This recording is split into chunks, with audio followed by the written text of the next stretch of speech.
నా పేరు మార్త నరేంద్రబాబు. రాజధాని 2014 తర్వాత చంద్రబాబు నాయుడు గారు ఎన్డీఏ గవర్నమెంట్ వచ్చిన తర్వాత మేము ల్యాండ్ పూలింగ్కి ఎకన్నారు ఇచ్చాము. ఇచ్చిన తర్వాత 2018లో మాకు ప్లాట్ అలాట్మెంట్ చేశారు. 18 నుంచి ఆ ఒక్క సంవత్సరము కొంతమేర డెవలప్మెంట్ జరిగింది. జరిగిన తర్వాత ప్రతి 5 సంవత్సరాలకి ఎన్నికలు జరిగిన ధర్మిల తర్వాత దాంట్లో ప్రజా తీర్పు ఒక వైసీపీ గవర్నమెంట్ అనుకూలంగా వచ్చింది. ముఖ్యమంత్రిగా ఆయన ప్రమాణ స్వీకారం చేశాడు. చేయక ముందులేమో రాజధాని ఇక్కడే ఉంటది, నేను ఇల్లు ఇక్కడే కట్టుకున్నానని చెప్పాడు.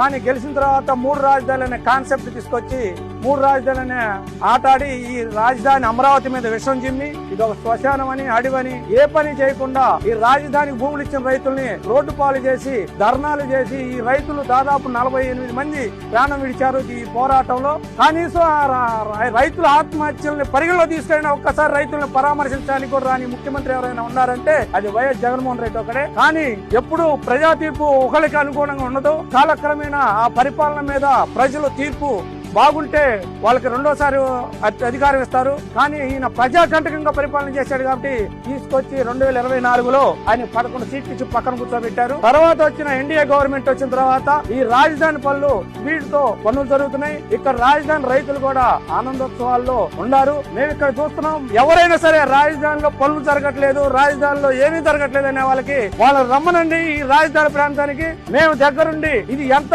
స్పీడ్ తో పనులు జరుగుతున్నాయో మేము వాళ్ళకి తెలియజేస్తామని చెప్పి మనం చేసుకుంటాం.